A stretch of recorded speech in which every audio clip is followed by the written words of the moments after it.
Thanks very much, Karen Corla. So the People Before Profit Workplace Ventilation Bill is a very straightforward measure, giving workers the right to fresh air at work and requiring bosses to ensure that there is proper ventilation. With COVID, we've seen just how important this is. But in fact, the need for proper ventilation was there long before COVID and will continue after COVID hopefully passes. Poorly ventilated workplaces not only expose workers to many viruses and illnesses, poor air quality can also lead to drowsiness, headaches and fatigue. The bill sets clear limits for CO2 levels in the air, over which bosses have to take action to improve ventilation or face prohibition notices and other penalties. It's a very basic issue of workers' rights, of health and safety, and it's long overdue.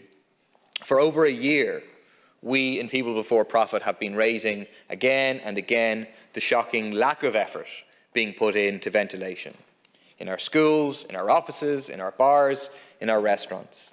For over a year, over 18 months now, the government has been burying its head in the sand with still no legally enforceable standards for workplace air quality. We have long known at this stage that COVID is airborne and that proper ventilation can dramatically reduce chances of it spreading. But still, as things reopen, as we re-enter winter and people move indoors, we have not taken action to ensure proper ventilation in workplaces. When I questioned the Taoiseach about this in a committee in July, he initially tried to claim that there were standards for workplace air quality before finally admitting that he was, quote, not sure there is any legal standards on ventilation, and there isn't. Last September 2020, I raised at Leaders' Questions the shocking lack of proper ventilation in our schools, with 5 out of every 6 schools reporting inadequate ventilation. A year on, we still do not even have an air quality monitor in every classroom. We don't have a plan for an air quality monitor in every classroom, never mind proper HEPA air filters. The state of Victoria in Australia is installing air purifiers in every classroom, yet we can't even provide a €70 CO2 monitor to classrooms here. Along with this bill, we need to put the investment in now to provide every classroom with air monitors and to require every bar, restaurant and office to have air monitors and to ensure that workers are not forced to work in unsafe environments. Our bill effectively follows the example of Belgium in establishing minimum standards for air quality.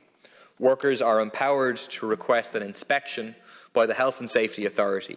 If air quality is found to be lacking, the HSA will issue rapid enforcement orders to improve ventilation and in extreme cases can close a workplace until proper ventilation or air filtration is put in place. In line with Belgian law, our bill sets 2 limits on CO2 levels, over 900 parts per million. The HSA then issue an improvement notice which gives companies 24 hours to improve the situation. If, however, the levels are over 1,500, present an immediate danger to people, and then a prohibition order is issued until the levels can be addressed.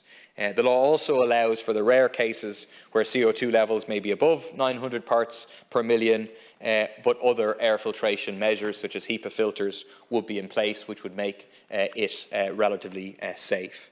Just to explain, CO2 monitoring effectively acts as a very useful proxy for air quality and ventilation in general. If you have proper ventilation, your CO2 levels are going to be relatively low, and viruses such as COVID can't build up in the air. That's why it's used as the relevant proxy. Just to conclude, we need to pass this law. This is vital for workers' health and safety, but ultimately what we need, we saw it in terms of the meat factories in particular, what we need is strong workplace organisation, fighting trade unions to be able to ensure health and safety of workers at work. And our proposal in terms of the workplace ventilation bill should be seen as part of a whole series of proposals from People Before Profit, including our trade union recognition bill and our call for unions to have full rights to inspect workplaces and to meet workers on site. Thanks, Gail Carter. Thank you, Deputy Murphy. Is the bill being opposed? No. It's not being opposed, so the motion for leave to introduce is agreed. Deputy Murphy, will you move that the second stage be taken in private members' time? I so move.